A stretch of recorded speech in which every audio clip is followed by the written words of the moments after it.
This is the Concealed Carry Podcast, Season 9, Episode 8. And welcome to the Concealed Carry Podcast, part of the concealedcarry.com network of shows, brought to you by KSG Armory Holsters. Today is Wednesday, August 23rd, 2023, as of the recording of this episode. And I'm coming to you live here from downtown Salt Lake City. Something different for me. Matthew's in his usual, his humble. Actually, it's a beautiful abode there in I'm Central in my bunker. Ohio. Yep, I'm in my bunker in Columbus, Ohio. In the bunker. Matthew Maruster, co-host and producer. Hello. Hello. Today, we are gonna. This is actually the first in a series of episodes that we're gonna call our Mythbuster episodes.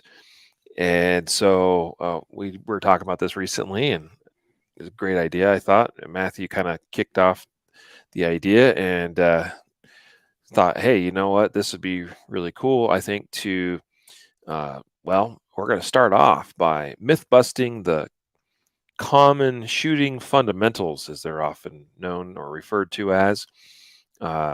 Traditionally, many of you probably have heard of, like the 7 shooting fundamentals or something to that effect. That's kind of our aim. We're not going to do all 7 of those today.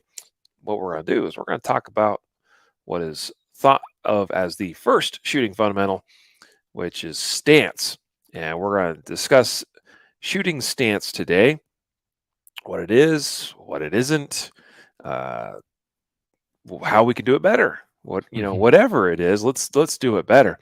So we're gonna myth bust the idea of stance as it's commonly known or referred to as, or taught even, and because I think Matthew and I both have some strong feelings about that, and probably maybe even some differing thoughts on it to some extent, perhaps. I don't know. We'll see where the discussion leads us today. So stay tuned. It should be a fun episode. Today's episode is sponsored and brought to you by Guardian Nation. Guardian Nation is our membership program available to all of you followers, listeners, viewers of the podcast, and not just only followers of the podcast, but Guardian Nation is our membership program where you get access to special deals, discounts, quarterly boxes of gear, which we're getting ready to ship out our next one because it ships in February, May, August, and November.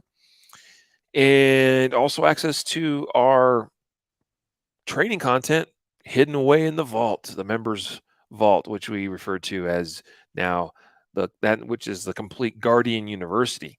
Okay, so you can buy training videos and content a la carte in Guardian University, but if you're a Guardian Nation member, you get access to all of Guardian University as part of your membership.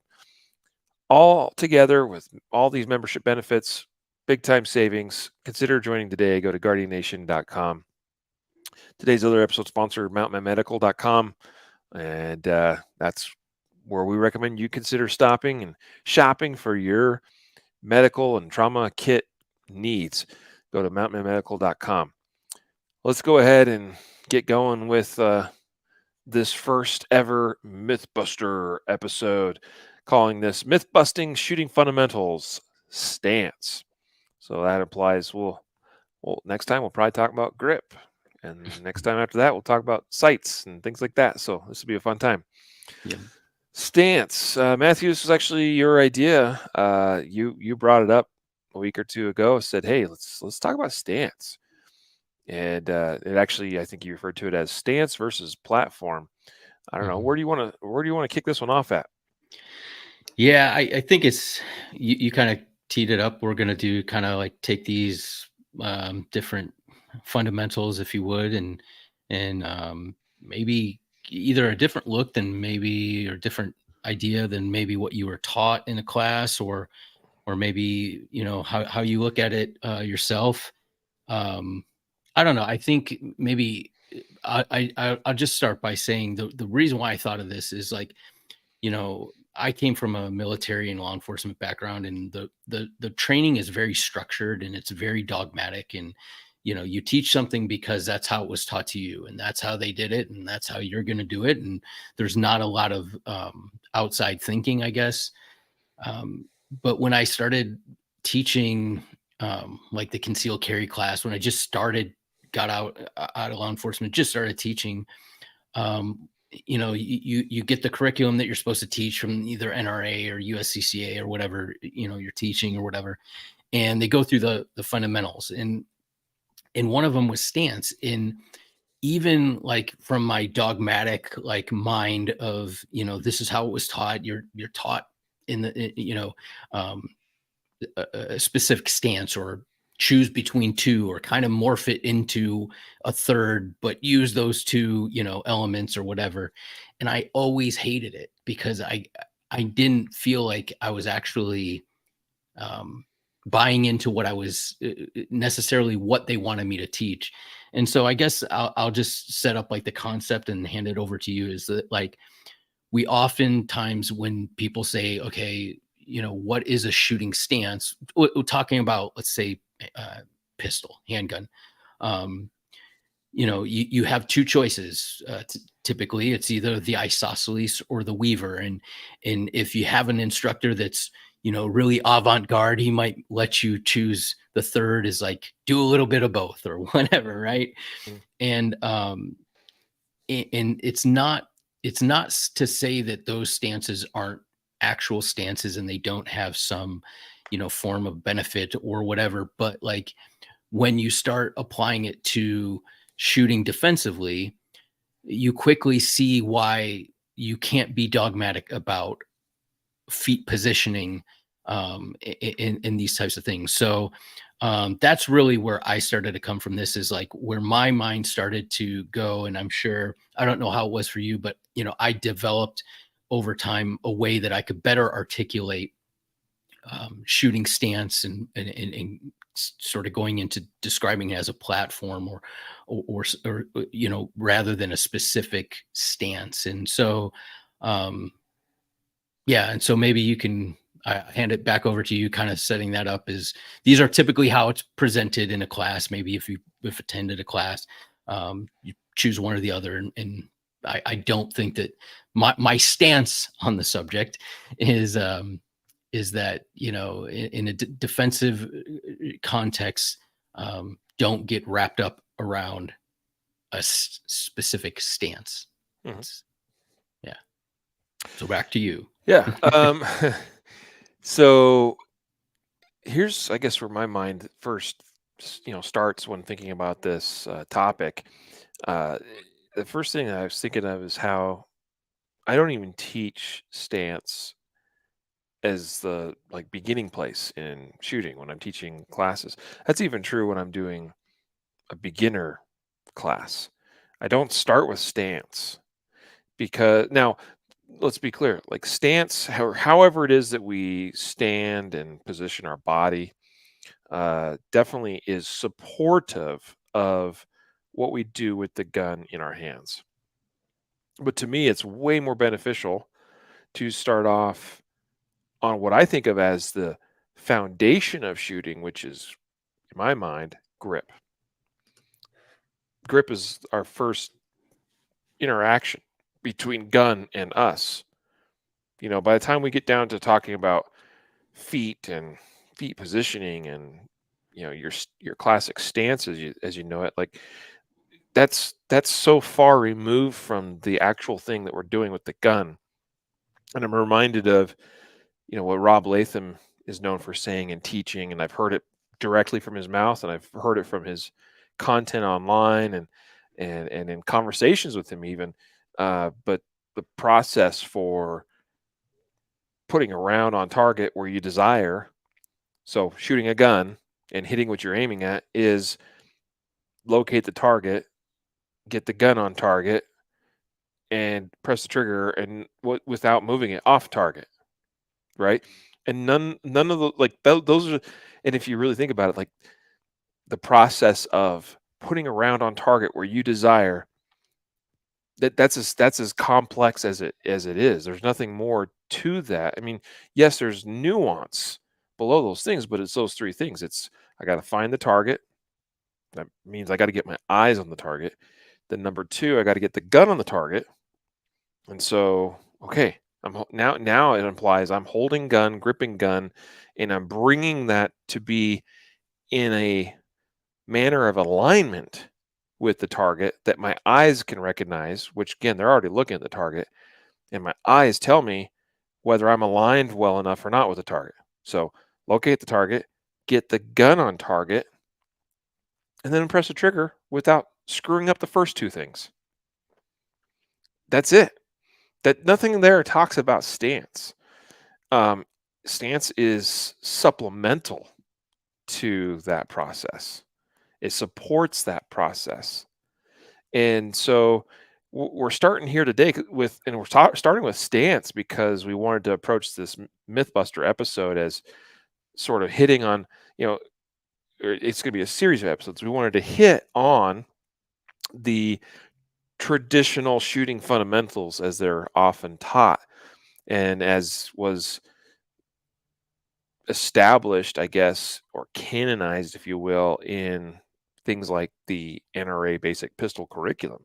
Now, fortunately, the NRA has made some positive revisements to that curriculum in recent years, and it doesn't look quite the way it did years ago, which I would say is, I mean, it's an improvement for sure. There's still things that I think, could be done better, but overall, those steps have been in a positive direction. And so it's no longer, the curriculum no longer looks like the older style where it was like you start with number 1, stance, and then number 2, grip, and then number 3, sight alignment, number 4, sight picture, number 5, I think was either trigger control or breathing, one of those Mhm. two. Mhm. I can't remember which order.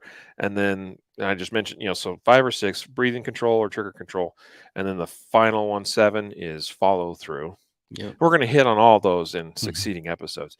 So, but that's where it started, was stance. And that is not where I start in my instruction as a teacher, as a coach, as an instructor, because it's only supplementary, in my opinion, to the actual process of firing a gun. So I start, that's why I mentioned I start primarily with grip. But anyway, we're here to talk about stance. I just wanted to kind of give my own personal context of how I think of this and why I think the way we've been doing it for a long time, I think is personally backwards. Because that was the idea, was if you were showing up for your first class, you would be told, okay, first thing is first, we're going to talk about stance, and you're going to stand like this.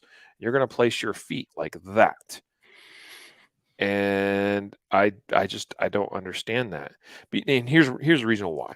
When stance starts to really matter, it's it starts to matter when we need maximum recoil management from a stationary position. That's when stance starts to matter. Because otherwise, because if you think about this, Matthew, um, if you're not shooting quickly, meaning if you're not shooting multiple shots where they follow up each other, back to back to back to back to back, it does not matter how I stand. If I can take all the time in the world, so if I'm just shooting like bullseye style, um, or just purely for accuracy's sake, 'cause I could demonstrate this. I could prove it to you.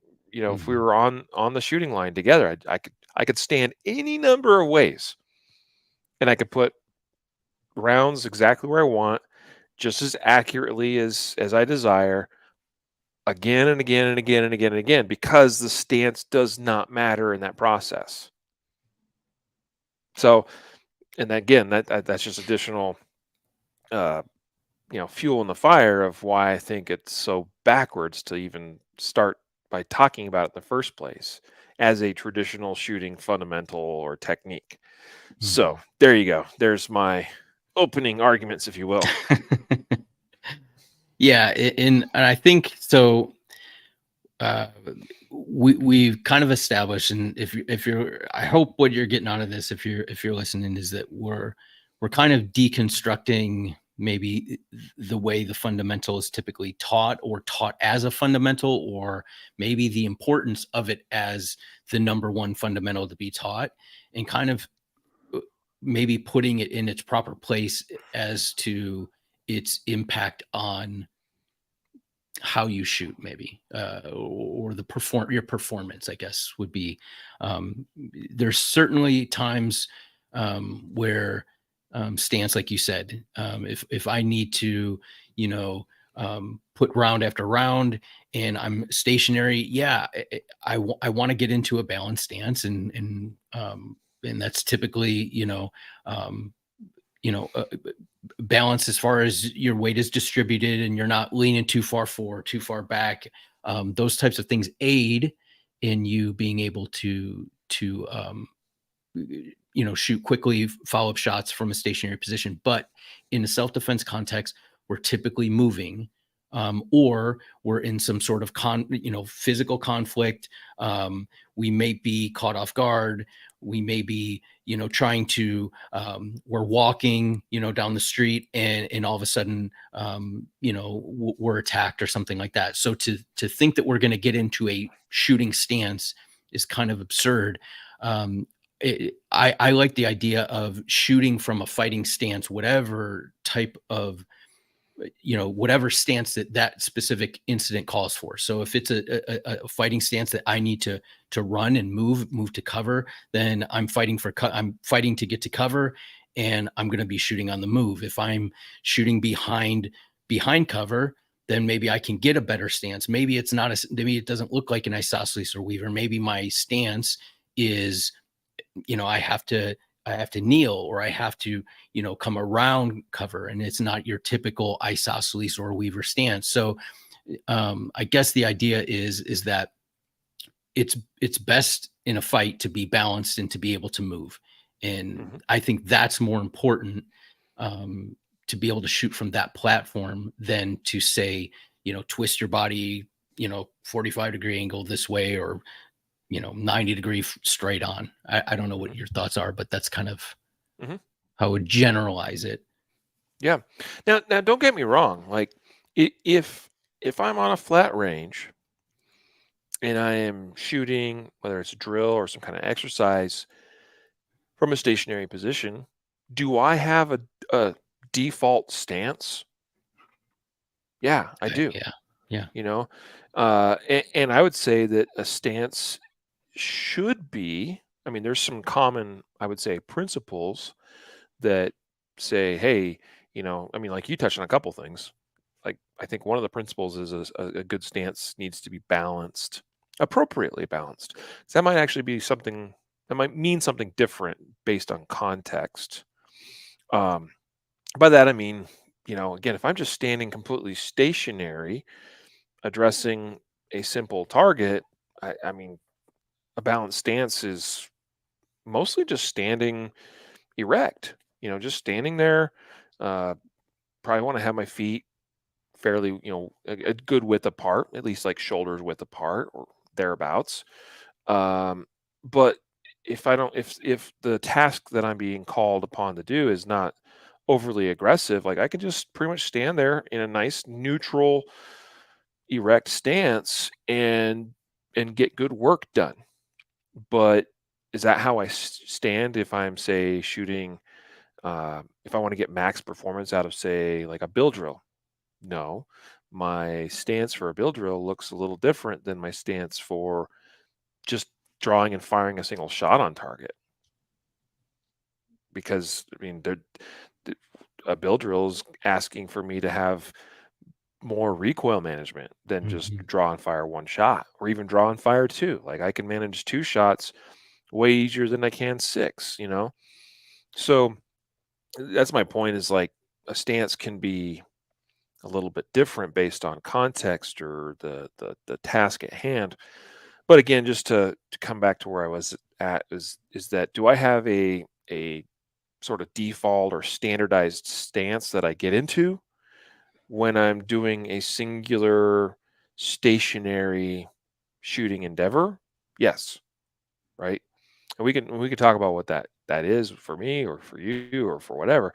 I prefer to be more based on principles, as opposed to, like, here is the Riley Bowman technique, right, or the Matthew Maruster technique, because I think that your stance looks perhaps different than my stance. It looks different than, Jacob's stance or anybody else's stance for that matter. But they hopefully should all work for us individually.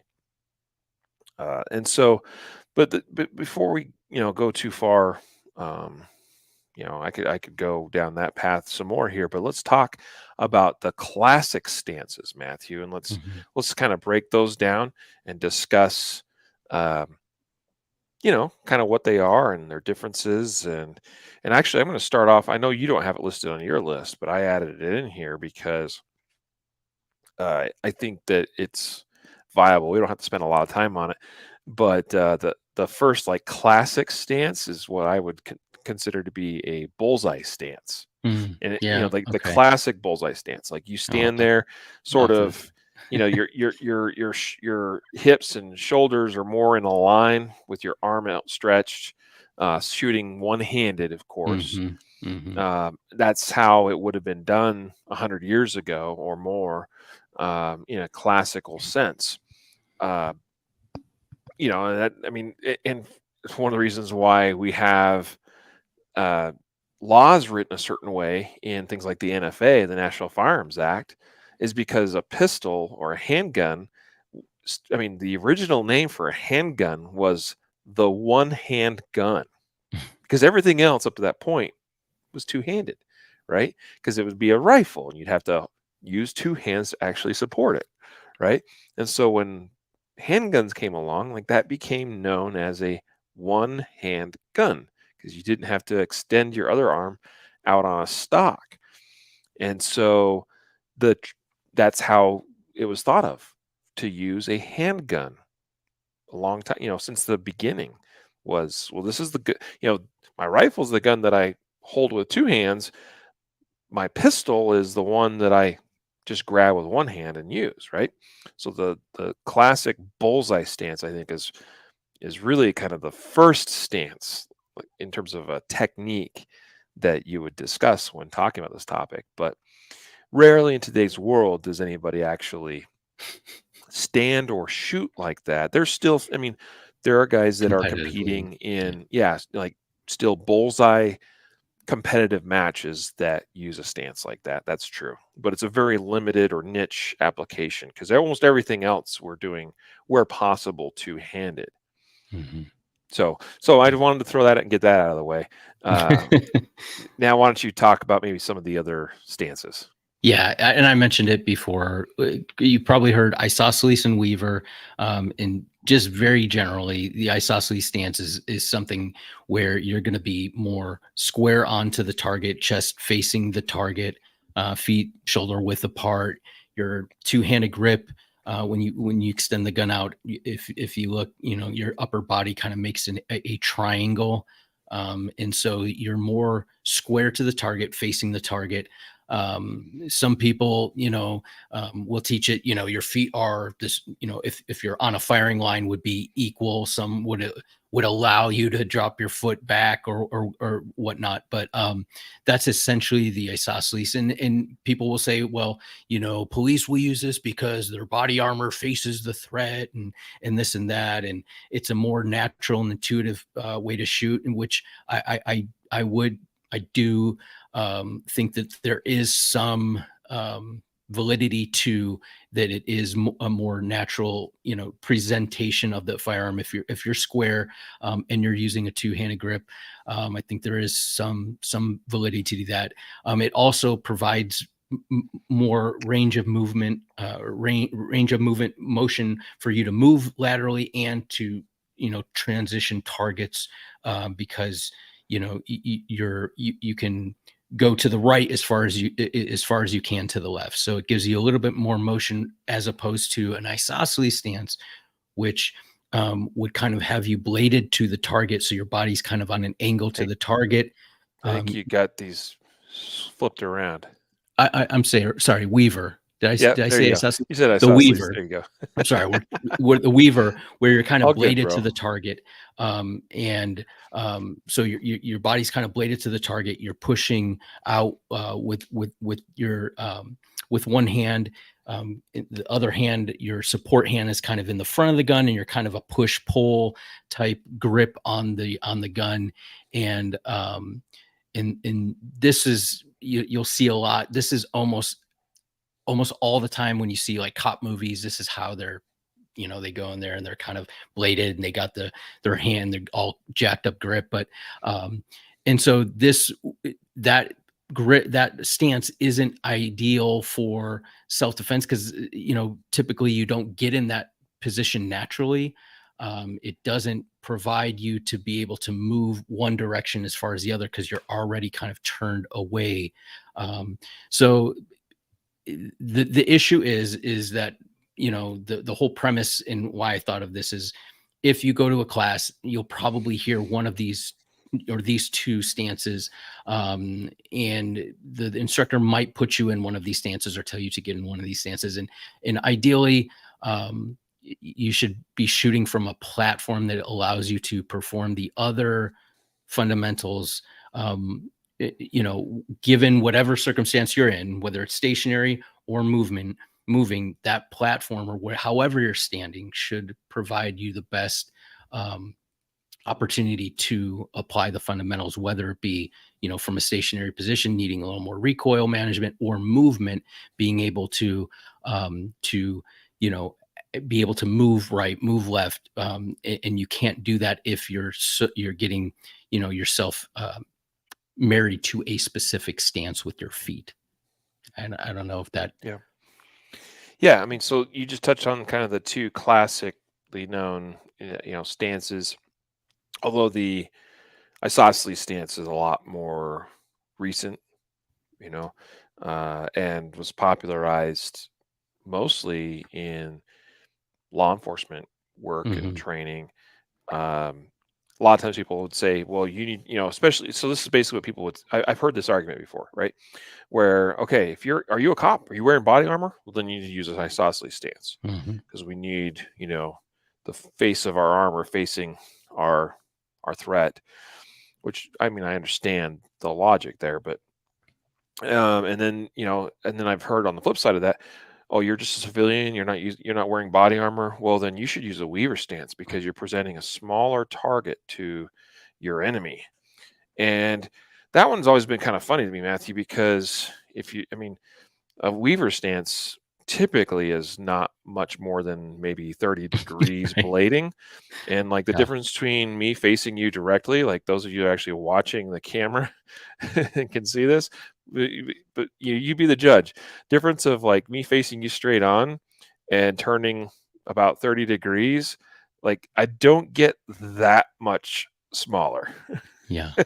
you Yep. know, there is a difference for sure. If I was completely, in the classic bullseye stance, Mhm. that makes a difference for sure. But like, there's not a huge difference between this and this. So that one's always been kind of.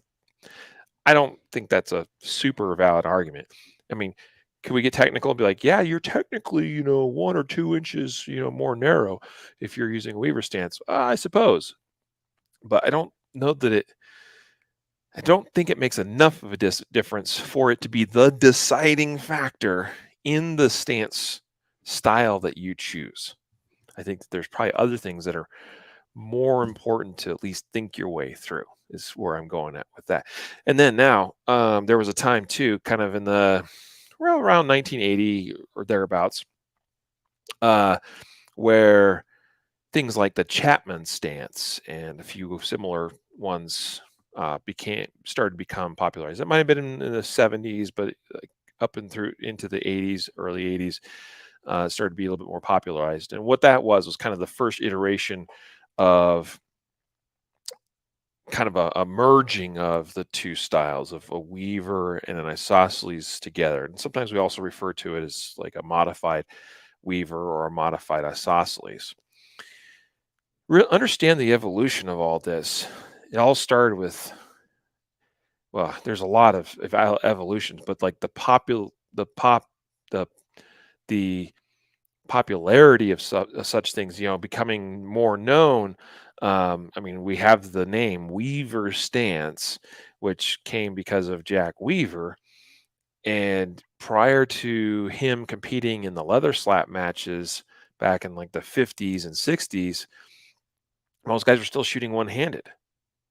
Now, in the leather slap matches, that's not a bullseye match, so they weren't doing the traditional bullseye stance, but they were standing generally more or less square to target, drawing from their holsters and just shooting at their target one-handed. And something maybe akin to what was taught as like the FBI stance back Mm. in like the 30s and 40s Hmm. and 50s, where you kind of squared up to the target, but you drew your gun. You didn't even necessarily always bring it up to your eye line. You just pointed it and shot one-handed, sometimes almost from the hip. And that's kind of how they were doing this in the leather slap matches. And Jack Weaver was like, you know what, a a relatively fast hit on target, that actually hits, is often faster than the guy that does this, one-handed thing from the hip and misses. Like and that's basically how he started winning these matches, is because he was actually connecting on his first hit, whereas some of the other guys weren't, connecting on the first hit. They take two or three, because this was not very precise, just drawing and shooting one-handed like so. And so the Weaver stance is born. Although the other funny thing here is that if you look at some of Jack Weaver's early photos, he's not using the Weaver stance as it was taught at, like by Jeff Cooper and at Gunsight Academy and stuff. And so there's even been kind of this evolution of like what the Weaver stance originally really was to what we think it was to what it has now, been been popularized as by, large training organizations like Gunsight. Um, all that to say, I mean, like I'm talking about some of this just to kind of explain, there was some evolution here and kind of some thought of why maybe certain things were done. And again, the isosceles stance was more or less created to address law enforcement concerns. Um, Before that even really became the common approach in LE in law enforcement, things like the Chapman stance was actually a little bit more common or popular. And the Chapman stance looks a heck of a lot more like some of the early photos of Jack Weaver, to be honest. And by that, what do I mean? Your shoulders are more or less squared up to the target. You're shooting two-handed grip where both arms are more or less about the same extension wise, but your feet are set up more like a Weaver stance, or as I like to think of it, like you talked about it earlier a little bit, about like a fighting stance. And really I like to use an even broader term to describe that stance. I think of it as more of a athletic stance, you know, because maybe not everybody that listen. I mean, this is the Concealed Carry podcast, obviously, uh, but what we see in today's modern world is, as far as stances are concerned, most of, and I can't even really think of any good examples. Pretty much all of your best shooters use what I would call a more athletic type stance, something where your feet are generally bladed or are offset, meaning usually your weak side foot is a little bit ahead of the strong side foot, and then you shoot with your two arms extended to the target, more or Hmm. less equally. And so that seems to be the winning combination.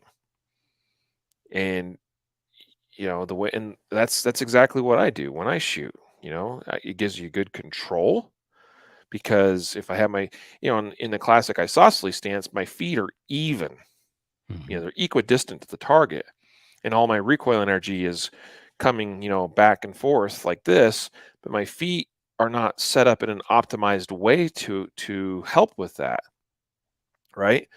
And so a lot of times, I remember hearing this in the academy, Matthew, you probably heard it. Well, you're not doing the isosceles stance right unless we can come along and, Hmm. slide a piece of paper under your heels. Right. Right. Like, you gotta be, like, up on your toes and grab the earth with your toes while you're at it, because that's where you're gonna get your recoil control from. It's like, Mhm. that what's way simpler, guys, is if I just move this left foot slightly forward or this right foot slightly back, and now I'm way more balanced, and I have Mhm. way more control and way more power, right? Yeah. Anyway, so there I just thought I'd touch on some of the evolution and kinda, I don't know, get us to a place where I think where most people are at today. I'm not saying everybody agrees. I know that's not the case. In fact, I remember talking to somebody at our conference last year that was like, "No, Weaver stance is the way, and it's what works best for me." And I'm like, "That's cool, bro. I'm Mhm. not I'm not here to try to get in your way of you doing what you think is best." Um, but I think where most people are at is feet a little bit offset, okay? More like a fighting stance or an athletic stance where you're set up to be able to move forward or rearward or left or right, and generally arms equally extended to the target, Mhm. hips Yeah. square.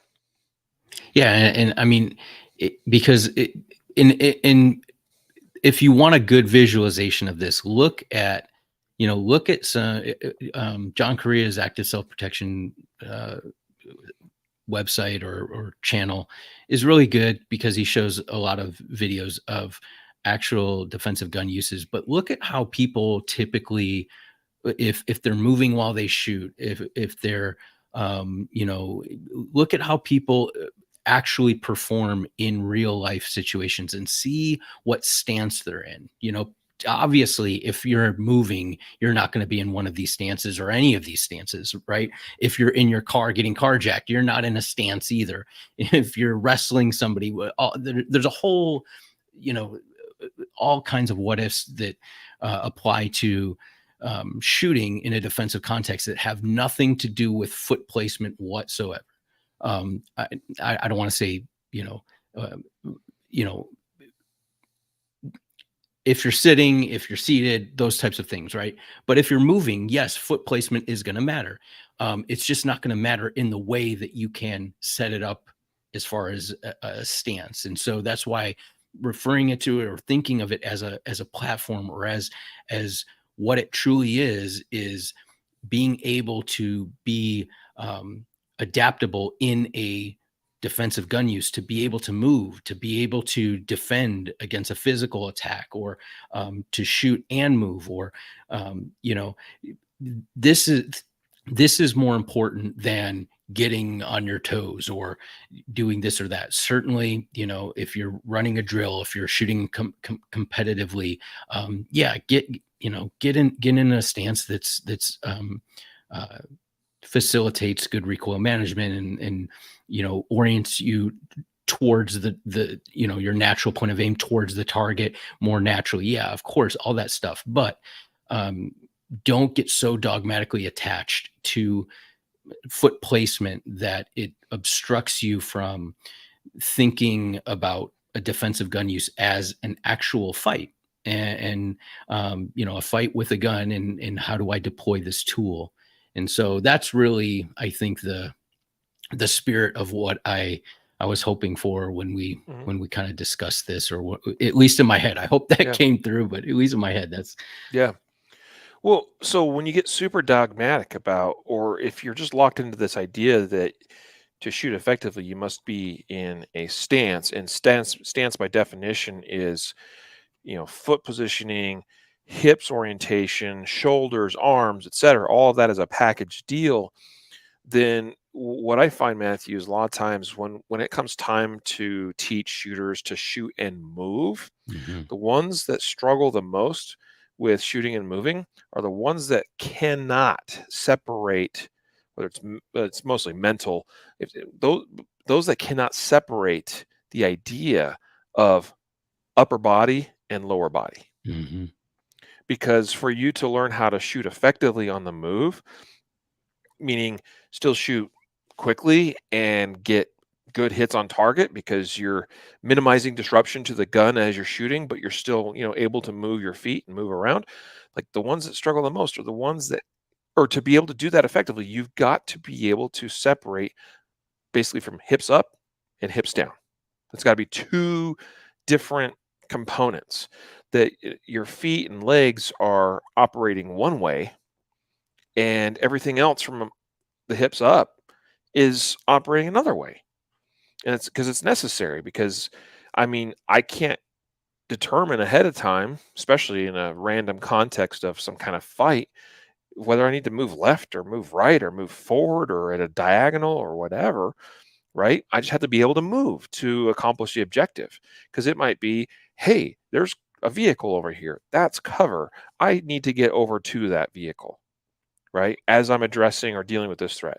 Or it might be that I need to close in on this threat for whatever reason. Or it might be I need to create distance between me and this threat. I don't get to pick and choose how and where I'm going to move to accomplish the objective.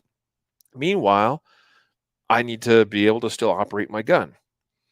And so that's all got to be it's your upper body's got to basically address the threat like the turret of a tank, right? And the tracks of the tank go wherever it wants to go, right? That's why I mean you've got a driver driving that thing. You got you know, and meanwhile you got a whole team of guys that are like, there's a target, aim at the target. Hey, we're moving here, but we're aiming there and we're shooting, like that's what we got to be able to do. And when you get stuck in the dogmatic approach of, no, I'm a Weaver stance shooter, I must do this thing or whatever, pick your poison, that that usually means that that person will struggle with shooting and moving because they can't separate those operations.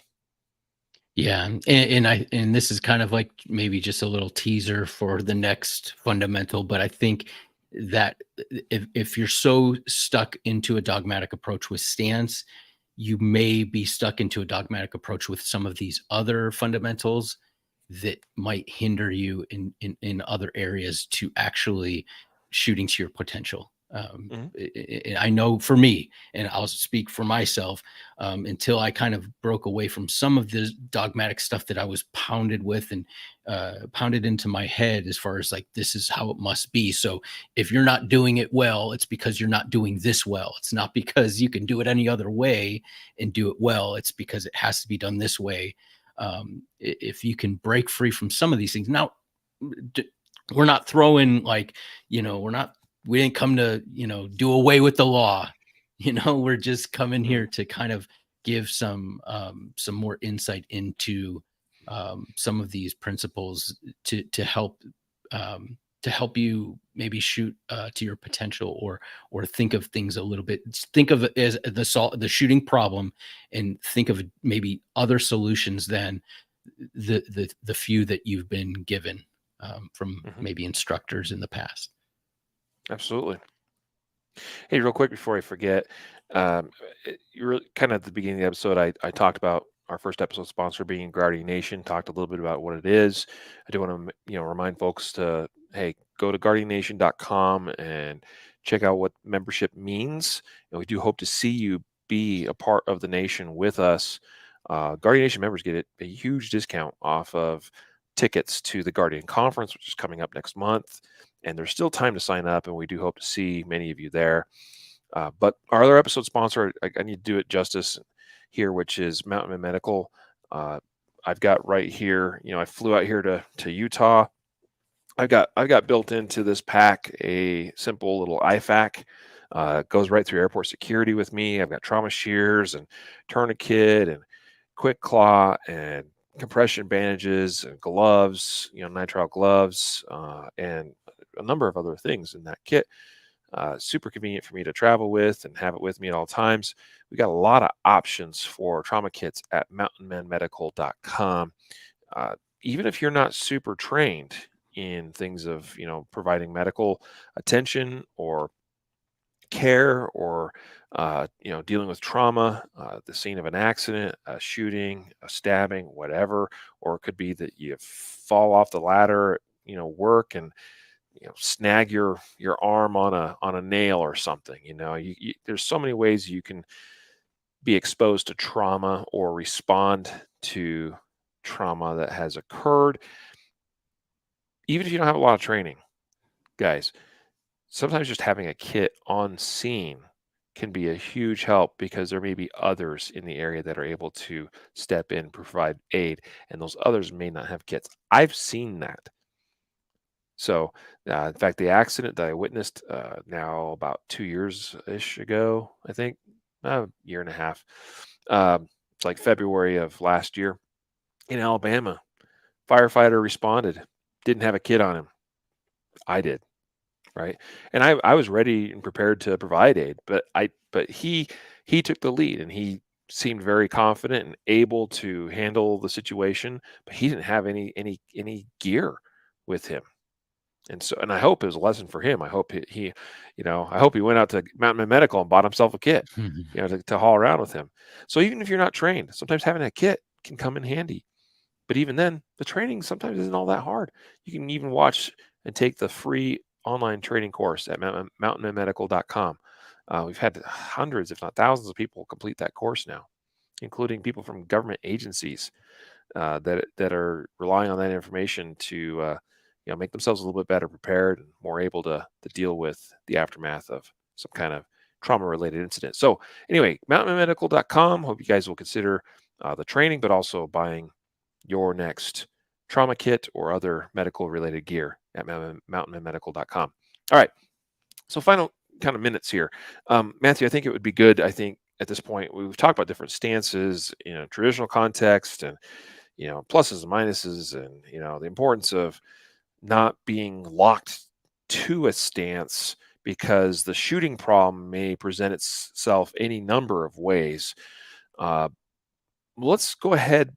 I think it wouldn't be fair or do it justice if we didn't talk about what are the principles. We've touched on a couple of things, but what makes up a good stance slash shooting platform? Go ahead and throw out, some of your thoughts on that, and I'll add to that as well. Yeah, so a couple of the big ones, balance. You need to have balance. Um, Balance provides you, the amount of balance you need depends on what you're doing, right? So if I'm just taking one shot in a stationary position, I may be able to stand fairly upright, feet sort of together, and just kind of bring the gun up and shoot, and one shot, and I'm good. Um, as I need to either fire more rounds or maybe start to potentially move, then my base might need to get a little bit wider so I can balance, and that might mean I drop my foot back. It might be, either foot, because given the problem, I might not be able to move one foot back or the other. So balance is important. I think a position or a platform that allows movement laterally forward and back as best as possible. So something that provides you the ability to move in all those directions. I kind of think not. I don't want to think of it so much. I used to play baseball. I like an infielder, and you kind of, they get down a little bit more so than a shooting stance. But think of like an infielder who has to be able to go right, left, forward, or back. You don't want to get your feet too stuck in one position or your hips bent in one position, because it limits you from going in the other direction. If you're following me, visualizing that in your head. And then, a platform, it does involve your hips at times, especially if you are twisted one way, or, positioning your feet. Sometimes, if you are in a stationary stance or platform, the way even your feet are pointed, opening up your stance might give you a little bit more movement laterally, whereas closing it in kind of pigeon-toed, closes your hips. So these are some of the things that you can, whether you're moving or stationary, you can work with and kind of determine what works for the problem that you're trying to solve. Yeah. Yeah. Good. Balance, like you said, super important. I think part of balance is, like, if we're thinking about it from a stance perspective, uh, just often means that your feet need to be wide enough that you ensure your center of gravity remains within your feet, right? You become unbalanced when your center of gravity goes outside of those two little things you're standing on. And so typically a wide stance, and that certainly to the left and right. I mean, we often use like a shoulder width as a guiding, kind of as a as a metric, like, yeah, about shoulder width apart or whatever. Uh, but also, if we're thinking front to back, that one's a little bit trickier. How much do you need to have the feet offset? Say, weak side foot to strong side foot. Something to play around with and experiment with, and figure out what works best for you in a variety of contexts. And then understand too, and the reason why we talk about principles of things like stance as opposed to a specific technique or a specific way of doing something is because, again, what I just talked about was more relevant to a stationary stance or position, but balance still exists or needs to happen even when we're on the move, Hmm. right?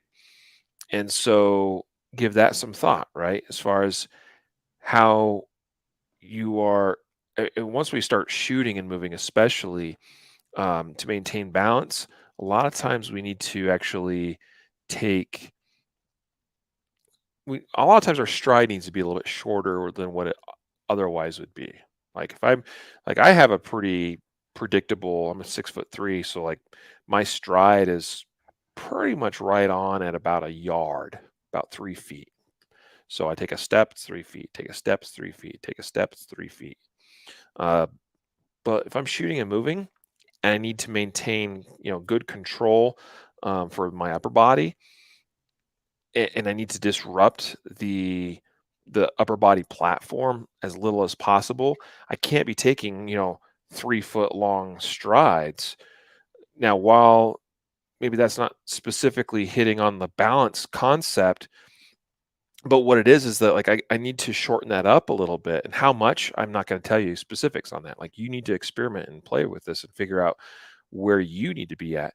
I don't even know how much I do in my case. Like, I just know how to walk a certain way to minimize disruption to my shooting platform, but I have to remain balanced.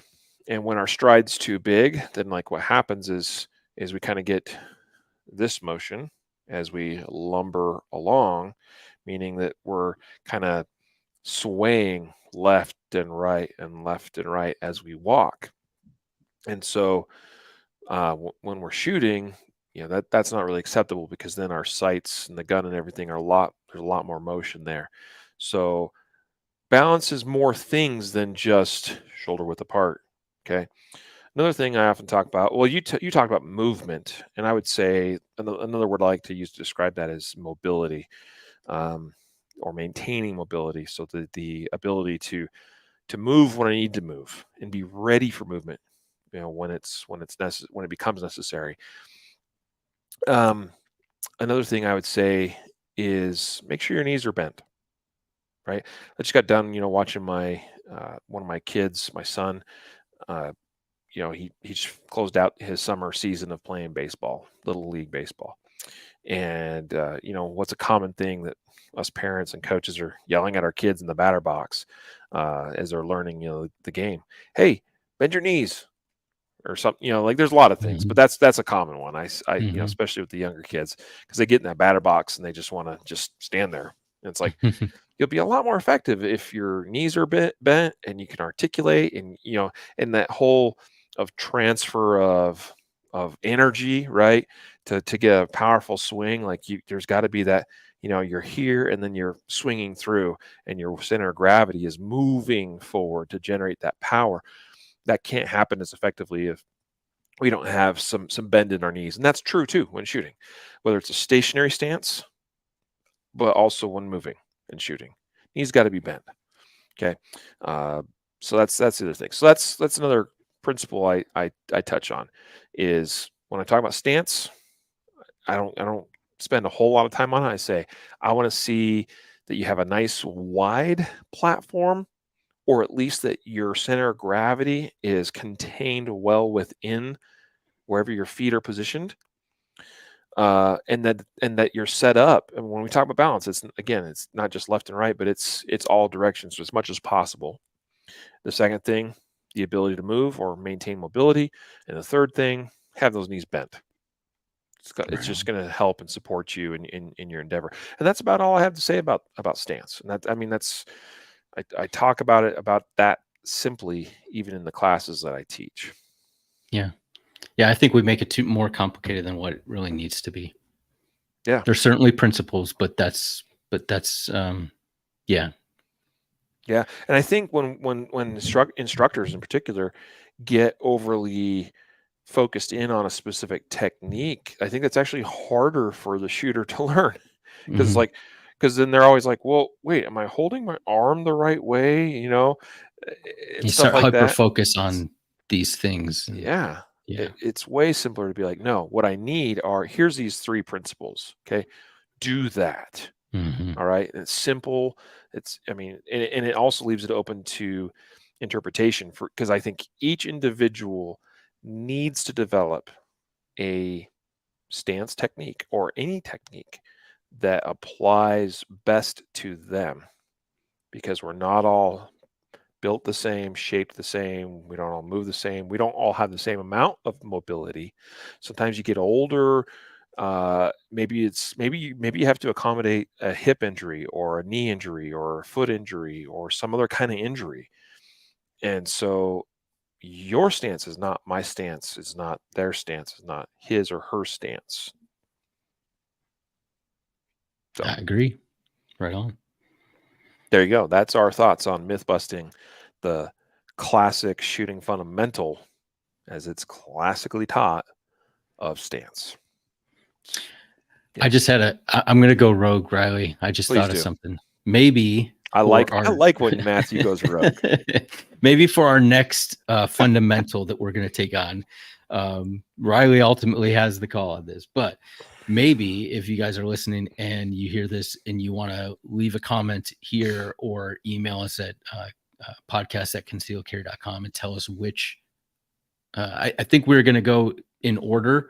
But maybe if we get enough, you know, hey, I want to hear this, you guys do this fundamental next, maybe we'll do that. I don't know. Or just tell Riley he needs a new host. He needs to get rid of me and get a new host. Could do that too. Well, certainly. I mean, we do listen to people's emails and things that come in. So, to Matthew's point, if you message us at support at concealed, or not support, podcast Podcast. support, I mean, you'd get to our support team. That's fine. But podcast at concealedcarry.com. Yeah, feel free to pass along feedback and whatever you want to share with us. I do think that as of right now, anyway, that next we will tackle grip and yeah, like what is grip, and what is the classic fundamental of grip, and how is that taught, and if there's anything we need to myth bust with respect to that. I think it'll be a good topic. I think you'll have something to say about that. I've spent a lot of time figuring out grip, that's for sure. Yeah, and it's changed a lot. And I mean, not as much in the last, couple of years, but there was a period where I went through some serious grip evolutions. I'll bet you have too, to some extent. Absolutely. Yeah. So anyway, it's been a fun episode. Thank you, everybody. A reminder of our episode sponsors today, which were Guardian Nation, which again, you can learn more at guardiannation.com, and then also mountainmanmedical.com. Thank you for your support of our sponsors that make it possible for us to do what we do and bring you this podcast content regularly. So until next time, we'll sign off. Matthew, adieu. Take Thank you, care. sir. Thank you, listeners. Yeah. And so we remind you to train right, train often, and train safe so you can fight hard, fight fast, and fight true. Take care.